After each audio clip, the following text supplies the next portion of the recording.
Hello everyone. So English conversation class के लिए आप लोग रेडी है। आज की हम क्लास में सीखेंगे कि हमें इंग्लिश कन्वर्सेशन के लिए बेसिकली क्या करना है और उसकी हम बिगनिंग करेंगे। तो आपको पहले तो पता है कि अगर स्पोकन इंग्लिश चाहिए तो कोई भी चीज़ आपको पता है कि कोई भी स्किल्स को अगर लर्न करना है तो एक ही जो मेन फॉर्मूला होता है कि उस पर प्रैक्टिस करना।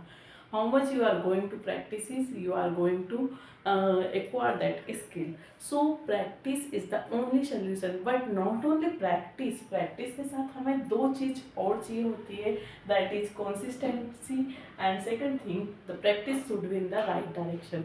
प्रैक्टिस को अगर आप कंसिस्टेंटली कर रहे हैं, रेगुलर बेसिस पे कर रहे हैं, विदाउट हैविंग एनी गैप, आप कोई भी एक सिंगल डेज का भी गैप नहीं ले रहे हैं, तो आप उस चीज़ में आप यकीन नहीं मानोगे, आप बहुत जल्दी उस चीज़ को में सक्सेस कर जाइएगा। सेकंड थिंग, अगर उसकी डायरेक्शन सही है तो डेफिनेटली आपको कोई नहीं रोक सकता, चाहे वो आप इस लर्निंग स्पोकन इंग्लिश लर्न कर रहे हो या फिर कोई भी स्किल्स को एक्वायर कर रहे हो, तो डेफिनेटली ये दो फॉर्मूला ये फॉर्मूला को आपको माइंड में उतार लेना है। First one is consistency, second one is it should be in the right direction. एक तो डायरेक्शन उसका सही होना चाहिए। डायरेक्शन से मीनिंग क्या होता है कि ऐसा नहीं कि एक ही चीज़ ले ली, आप उसको समझिए कि जो मैं कर रहा हूँ क्या वो मैं मेरे एम तक मुझे पहुँचा पा रही है या उसमें कुछ डिफ़िकल्टी आ रही है, तो आप उसका डिफरेंट पाथ चूज़ कीजिए, उसको कैसे कैसे करके आपको पहुँचना है, तो अल्टीमेटली आप उसका पाथ को फोकस कीजिए कि कैसे जाना है। ओके, तो ये दोनों चीज़ आपको बहुत ज़्यादा मैटर करती है अगर आप कोई भी स्किल्स को लर्न कर रहे हो। ठीक है, अब देखो, अगर आपको स्पोकन इंग्लिश लर्न करनी है तो आप कहीं पे भी जाइएगा तो आप देखेंगे कि वहाँ 1000 सेंटेंसेस आपको लर्न करवा देंगे या फ्रेजेस लर्न करवा देंगे। एट द सेम टाइम कुछ डिक्शनरी पावर, डिक्शनरी के कुछ वर्ड्स डेली बेसिस पे आपको याद करने को देंगे और आपसे बोलेंगे आप ये याद करके आइए, ये रट्टा लगाइए, इस चीज़ को मत कीजिए, ये करो। प्लस आपको कुछ ग्रामेटिकल्स रूल्स दिए जाएंगे। तो ये चीज़ आपको डिफ़िकल्टी फेस कर, इन सब चीज़ों को जब आप लर्न करोगे ना तो थोड़ी डिफ़िकल्टी फेस करोगे, बट एट द एंड आपको क्या चाहिए? एट द एंड आपको ये चाहिए कि आप इंग्लिश की फ्लुएंसी ला सके, आप जो भी बोल रहे हो उसको फ्लुएंट वे में बोल सके, ये आपको चाहिए। तो इन सब स्टेजों को करना एक तरीके से करना है, बट इन तरीकों के साथ ही डे फर्स्ट से हमें एक और टास्क जो लेना है वो है कि आपको फ्लुएंसी के लिए एक कंटिन्यूसली स्पीकिंग टॉपिक या कंटिन्यू जिस टॉपिक पे आप कंटिन्यूसली बोल सको, इस तरह के टॉपिक को लेना है और डे फर्स्ट से ही उसे आपको बोलना स्टार्ट करना है। It may be story telling, it may be speak on any particular topic, आप कोई से भी पर्टिकुलर टॉपिक पे बोलिए और किसी भी चीज़ को लेके आप उस पर डिस्कशन करिए। ओके, तो आप डे फर्स्ट से तो आप बोलोगे तो आपको बहुत ज़्यादा डिफिकल्टी आएगी और आप नहीं बोल पाओगे, ये डेफिनेटली ट्रू है, बिकॉज ये अपनी कोई प्राइमरी लैंग्वेज तो है नहीं कि आप ये this is the secondary language for us. अपनी मदर टंग जो है हिंदी है या किसी की भी जो भी है तो वो है, उस वजह से वो मेनली फर्स्ट डे से ही स्पीकिंग नहीं कर पाएंगे।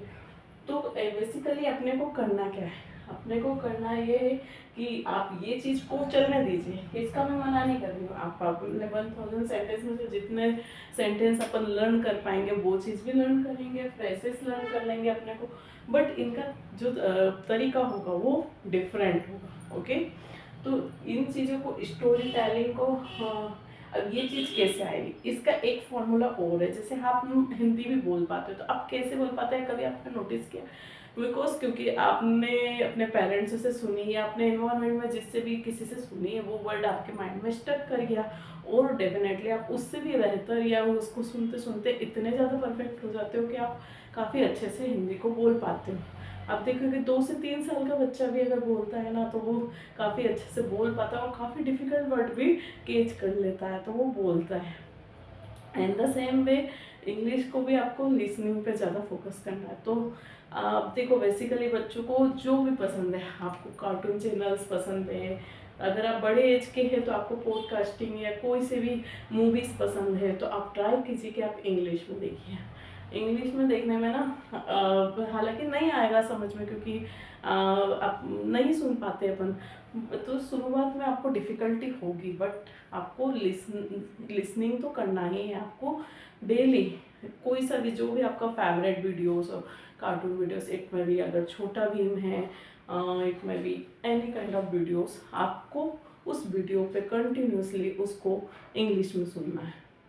होगा क्या कि उससे नहीं आ पा रही फ्लुएंसी, बट आपको न्यू वर्ड्स मिलेंगे आपको, ठीक है, कुछ new sentence, small small sentence आप कैच कर पाओगे, कुछ वर्ड्स। और ऐसा करना है कि छोटा वीडियो लो, ऐसा नहीं कि पूरा वीडियो देख रहे हो, कुछ भी छोटा वीडियो लो और उसको आप 3 से 4 बार सुनो। स्मॉल स्टोरी, 1 मिनट स्टोरी देखो आप यूट्यूब पे, तो everything is available on YouTube.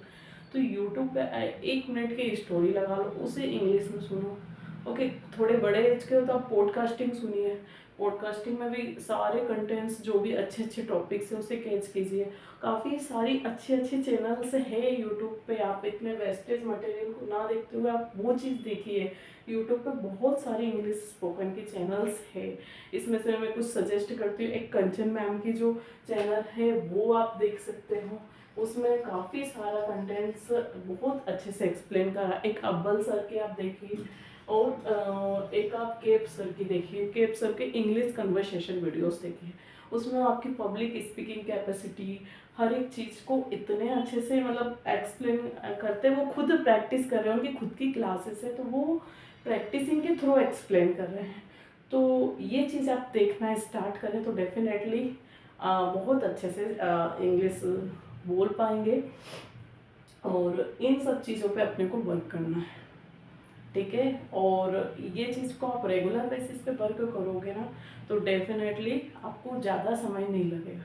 देखो, कोई कहने को तो 1 साल भी कम पड़ जाए, अगर आप इस चीज़ को लेकर डेडिकेटेड नहीं हो कि बस करना है, 1 घंटा दे दिया, आधा घंटा दे दिया और करना है, ऐसा नहीं होता है। और अगर आप डेडिकेटेड हो तो उस चीज़ को आपको बहुत कम समय में, 90 डेज, 15 डेज, मतलब अगर ज़्यादा डेडिकेटेड हो तो आपको 10 डेज में ही ये चीज़ स्किल्स एक्वायर कर पाओगे। और आजकल तो हर एक रील्स या कुछ आप बोलते रियलिटी शोज देखो, तो उसमें इंग्लिश के काफ़ी सारे वर्ड्स तो वो बोलते ही है। तो वो चीज़ आप कैच करो ना, अपनी पावर को देखो। इंग्लिश को जो भी बोल रहे हैं अपन, कुछ भी बोलते हैं, हिंदी में भी बोलते हैं ना, तो उसमें कुछ कुछ वर्ड्स को सब्सटीट्यूट करो इंग्लिश में, उसी वजह से आप बोल पाओगे। तो वो चीज़ अगर आप बोल पाए ना, तो धीरे धीरे फिर आप स्मॉल स्मॉल सेंटेंस भी बोलेंगे। एंड देन हो सके तो आसपास में कोई बंदे या कोई ऐसा पर्सन को आप कैच कर लीजिए कि जिससे आप बैठ के डेली डिस्कस कर सकें। Start discussing, start speaking. So ये सब चीज़ें बहुत ज़्यादा मैटर करती है स्पोकन इंग्लिश में। ओके, ग्रामेटिकल रूल्स की बात है कि बहुत से लोग बोलते हैं कि विदाउट ग्रामेटिकल रूल्स अब नहीं बोल पाएंगे, तो ये सब बेकार की बातें हैं। ग्रामेटिकल रूल्स का रोल होता है, बट स्मॉल, बहुत ज़्यादा स्मॉल रोल होता है। ऐसा कोई वो नहीं है कि आप नहीं आएगा आपको ग्रामेटिकल रूल्स, तो आप ये सब चीज़ें पे नहीं आ पाओगे। तो आपको ये स्टोरी टेलिंग के लिए इनको भी चलने देना है, बिकॉज तो कहीं ना कहीं अपने को ओशियन है, तो यहाँ पे कहीं ना कहीं वर्ड की ज़रूरत तो पड़ेगी ना। वर्ड, चाहे आप हिंदी में भी कुछ कंटेंट बोल रहे हो, हिंदी पे भी आप 5 मिनट बोल के देखो, तो आपको कुछ ना कुछ टॉपिक के बारे में उसकी जानकारी तो चाहिए ना। सपोज आप दीपावली पे ही बोल रहे हो, तो दीपावली की भी आपको इन्फॉर्मेशन चाहिए ना। तो in the same way English के लिए भी थोड़ा कंटेंट तो चाहिए। तो यहाँ ये चीज़ को आपको मैं मना नहीं कर रही हूँ, इन चीज़ों को भी अपने को करना है साथ में। प्लस डे फर्स्ट से ही अपन ये वाले टास्क को भी लेंगे। तो ये दो बोथ द टास्क जब हम ले लेंगे, तो डेफिनेटली आप बहुत जल्दी इसे कैच कर पाओगे और बहुत अच्छे से अपने आप मैसेज को डिलीवर कर पाओगे। आई होप आप लोगों को समझ में आ रहा है क्लास में क्या करना है। अगर नहीं आ रहा है समझ में, तो आप मुझसे कुछ भी पूछ सकते हो एनी टाइम। ओके, और अगर ये मेरी online plus offline both classes रहेगी, ऑनलाइन भी रहेगी, मैं पूरा हर एक चीज़ को एक्सप्लेन करूँगी बेटर वे में। तो किसी को कुछ भी प्रॉब्लम है तो आप मुझसे मैसेज कर सकते हो, व्हाट्सअप कर सकते हैं, तो बताइएगा मुझे। ओके।